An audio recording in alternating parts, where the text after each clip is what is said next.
All right, let's get started. Thank you so much for being here today. I'm Susie Johnson with the National Capital Poison Center. And each month we are hosting a Facebook Live to talk about a variety of different poison topics. And if you have a topic that you'd really like us to feature, please let us know. And we'll do our best to get to it in future sessions. So today we're going to be hearing from Dr. Robert Porter, who is one of the National Capital Poison Center's certified specialists in poison information. And he is going to be speaking to us about some holiday hazards and how to keep us safe during the holidays. So please ask your questions in the comments and we will keep an eye on those and do our best to answer them throughout the presentation. We really hope to get some interaction and have you guys ask us your questions so that they can be answered by a poison specialist. So I'm going to bring in Dr. Porter. Hi, thank you so much for being here. Glad to be here. How's everybody doing? Well, I'm doing great. Hopefully our viewers are doing great as well. Well, I will turn the time over to you. Excellent. Thanks. So everybody, today we're going to be talking about winter holiday hazards. And it's not the kind of holiday hazards like, oops, you bought the wrong size gift for somebody. We're going to talk about some of the things that the Poison Center gets calls about often and questions that come up often during the winter season to help you have a safe and happy winter holiday. So the weather outside may be frightful, but the Poison Center is so helpful, which totally doesn't rhyme, but I was kind of stuck for a rhyme. So let's kick off our first slide, please, with... All right, artificial snow. So artificial snow is super fun to make your home look festive and merry, especially if you don't get a bunch of snow where you live. We just got pummeled with a lot of snow here on the East Coast, but it's festive to do the whole winter wonderland thing at home. So two kinds of artificial snow that's usually available. That's going to be the powder form or the spray-on kind where you get in a can. The powders are actually, believe it or not, this instant snow. It's the same product that you find in absorbent children's diapers. So it's a polymer that when mixed with water kind of turns mushy and slushy. So what's cool is that it's mostly water, and this non-toxic polymer is not meant to be ingested, but sometimes kids will get a taste of it. And it's something that we really don't get terribly concerned about in terms of toxicity. It can be a choking hazard because it expands, and anything that expands, if swallowed, can potentially be a choking hazard. So something to watch out for that. And of course, if someone does swallow it by accident or a little one gets into it, just basically rinse the mouth out, give some sips of water to soothe and kind of get rid of any of the material there, because it's not going to feel good or taste good in the mouth. The other thing is that the spray-on snow is the other kind where if you have a tree, maybe usually you brought a real tree home and you want to decorate it, make it look beautiful and snowy and wintry, you actually spray on this snow spray or flocking snow. So you spray on with the aerosol, let it dry, and then the solvents, the propellants in the product evaporate away, and you're left with the kind of this crystally, flaky snow that looks pretty. Again, same kind of situation as the powder snow. We don't want people to get into it, but sometimes kids will chew on it or taste it. Same situation here. It's not something we expect any kind of toxicity from so much, mainly just some irritation and potential choking hazard. But don't forget, these products, if you get it on the skin, let's say you're spraying and you're going to town on your tree and you get some on your skin, just make sure to gently wash off with some soap and water, because it can be a little irritating. And as you see on my slides here, that bottom slide is actually an artificial snow blower at I think a ski resort or a movie set. You don't have to go that hardcore at home. I mean, I salute you if you really want to get into the holiday spirit, but maybe a little much with that snow blower. So stick to the can or the powder stuff. Next slide. Okay, so let's talk about ornaments and decorations, which of course during the holiday season, everybody likes to trim the old tree, put your nutcracker guys out, or all kinds of fun decorations, whether it's candles, menorahs, you name it, all sorts of fun stuff look beautiful during these winter holiday seasons. So remember, most of these solid products can be choking hazards for little ones and pets. So keep them locked up. Maybe if you have some pets, we have a cat here at home, so he likes to mess around with the ornaments. Maybe consider putting the ornaments up a little higher on the tree to keep kiddos and prying hands and paws away from those. If you do have glass ornaments, We always recommend keeping them in storage maybe until the children are about 6 years or older, just because then they don't handle it and break them accidentally, because we don't want anyone to actually swallow the glass, which can be a choking hazard, but also cut the mouth and cause injury from the glass shards, which we certainly want to avoid. We get a lot of calls during the holiday season about ornaments because of the concern for paint and sometimes lead paint, especially in antique ornaments. I don't know about your household, but we do have a few knickknacks that have been handed down from my grandparents, and some of these older products may contain lead paint because they didn't have the kind of safety standards back in the day that we have now. So we always recommend, again, keeping these away. Maybe if you're inclined to display them and you know where you're concerned about the possibility for lead, you can actually buy a home testing kit from home improvement stores. They're not 100% accurate, but they can give you some peace of mind. They can give you an idea, does this product contain lead or not? Again, most products that are modern and made in the USA, they conform to those safety standards and typically will not have lead. And modern paint doesn't typically have lead in it. That's just not something that we see. But if it's an antique, say that somebody, brought it over from maybe another country many, many years ago, or it's been in the family for 100 years, that's a possibility. So if you want to get that test kit, it's always useful, give you peace of mind. Doesn't take a whole, you usually just scrape a little bit of the paint or coating off of it, and you can test it right there. And you can always call the Poison Center if you have any particular questions about it, and we can discuss to see how far we have to take it if someone really has to get tested for lead. So remember, even though you test it, you still want to keep these products away from little ones, because chips of paint, bits of the ornament, even my little nutcracker guy here has tiny little bits. If those break off, can be a choking hazard, and we always want to avoid that. So, and some of the other, it's not often, but once in a while we get a question about antique ornaments that contain mercury glass. So these were the little picture on the bottom corner of the PowerPoint slide there shows one of the old school mercury glass bulbs. Or ornaments. So they would be a glass bulb that they sprayed on the inside with mercury to give it that really cool mirror finish. It's modern ones now, they don't contain mercury. So the new mercury glass doesn't have that in there. But if you have an antique, if you have something from grandma or grandpa or great grandma and grandpa, that it may be possible. So I'd probably recommend that if you have little ones in the home, keep these locked up, or maybe if you're inclined to display them, keep them in a locked case somewhere where the children can't get into.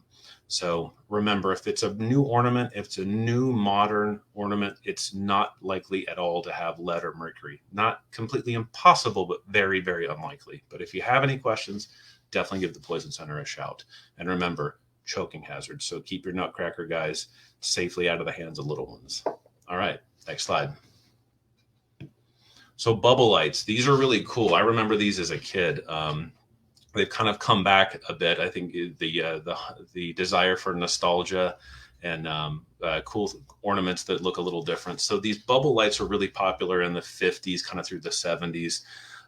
The problem with these lights, though, is the fluid inside, the old ones anyway, the classic ones, the ones from when I was a kid or when my folks were young, in the 50s or 60s or 70s, they had a product in them called methylene chloride, which is you see it commonly in some industrial paint strippers and some paint strippers you can buy at Home Depot and such, or home improvement places.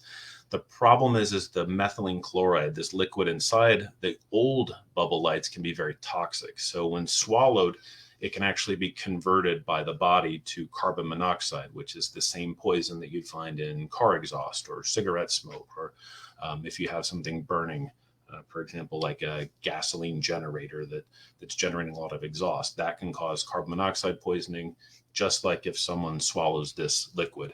Now, modern bubble lights, since they've come back, they have to conform to these new standards that typically don't contain the methylene chloride. So please, please, please, if you have these in the home, if someone passed them down, if you have a set of classic bubble lights, please make sure you have the original packaging, because if there's ever a question, if someone gets into them, if one breaks, if it gets on the skin, if a child chews on one, if you have the original packaging, when you call the Poison Center, then we can find out exactly what we're working with. And I know that's not always possible, but we'll certainly try to do our best. So if for some reason it turns out that anyone that got into the, say, got a large amount on their skin or swallowed a bunch of the liquid inside and they're feeling dizzy or nauseated or very drowsy, having a headache, that's really concerning because that tells us that it's likely due to methylene chloride and causing carbon monoxide toxicity. In those kind of cases, we would want to have that patient seen in the emergency room. So please call the poison center if you think that happened. And again, antique ornaments are fragile, right? They break down over time. The plastic, the seals, the glass can be brittle and broken. So we want to avoid cuts. We want to avoid foreign body swallowing. We want to avoid Mr. Nutcracker and the little bits going down the little one's throat and causing a choking hazard. And if we really don't want kids to play with these lights, in fact, if you have little ones at home, it's probably best not to have this product around. Again, they look cool. They're awesome when you turn the lights off and they glow and they bubble and they look really pretty. But it's probably best to just keep them out of the home unless you have an adult or older children, essentially, that won't handle it. So just something to think about. Next slide, please. So button batteries are a huge concern during the holidays, really during any time, but especially during the holidays. The reason why is it's gift giving season, right? So a lot of electronic toys, you name it, whether it's simple things from lighted sneakers to calculators to video games to even the key fob on your car, the little, I didn't bring one to show and tell, but the little key fob that, can click you into your car, even those typically contain button batteries. They're in hearing aids, they're in remote controls, they're in jewelry, they're even in musical greeting cards, which you've probably seen, especially during the holidays. You open it up and it sings a cool Christmas song or carol or something like that. Those typically have larger size batteries or button batteries in them as well. And these can be extreme hazards in the hands of little ones, because if they swallow it, the concern is that if it gets stuck or lodged in their esophagus, so the tube in their throat running from the mouth to the stomach, if it gets stuck there, that can cause a burn. And that burn and that injury can be very severe and sadly sometimes fatal. So we really, really have to be vigilant about keeping button batteries out of the hands of little ones. So if you do have new toys and games in the holiday season, which is super fun, and I love them too because I'm a big kid, just make sure that spent batteries, we treat them just the same as brand new. So keep them disposed of properly, keep them out of the reach of children, lock them up. Make sure that if you have to swap out batteries, you don't put one in your mouth while you're taking the other battery out. That's never a good practice. Again, be safe with that. So if anyone's suspected to swallow a battery, a child or anyone else, please call the Poison Center right away. We have the number there for both the Poison Center and the National Battery Ingestion Hotline, which is 1-800-498-8666. And both the National Battery Ingestion Hotline and your local Poison Center, we are here 24/7 to assist in these kind of cases. So please, please, please be vigilant, especially the larger lithium size, the nickel size batteries. These are usually the CR series, like CR2032 or 2032. These are the ones that really can cause severe injury to a child when swallowed. Next slide, please. All right, adult beverages. So who doesn't love an adult beverage to celebrate the winter season, whether it's delicious mulled wine, spiked eggnog, etc. A festive adult beverage may be fun to celebrate, but please be mindful when little ones are around. With drinks sitting out unattended, especially if they're mixed with something, whether it's juice or soda, eggnog, or other ingredients, can be very easy to confuse or mistake for a non-alcoholic beverage and for a little one to get into. So if you're having a gathering or you're having a cocktail or a celebratory adult beverage at home, having some eggnog, a cup of Christmas cheer, just make sure that the little ones have no way to get their hands on that, because when it's a situation where if kids drink the product that has alcohol in it, they can get drunk. It can cause a lot of vomiting, can cause change in behavior and dizziness, and actually lower their blood sugar to unsafe levels. And these situations can be very dangerous for children. So never, ever want them to get into that again. So lock up your beverages, keep an eye on your beverages. Don't leave drinks out. Certainly don't say, call mixed beverages or adult beverages or anything with alcohol something it's not, like mommy's juice, for example, that we certainly wouldn't recommend that. Empty wine glasses, beer cans, cocktail glasses, these kind of things. Just make sure to police them and keep them all away from the little ones and well out of reach. Again, that doesn't mean you can't party. It just means party safely. Next slide.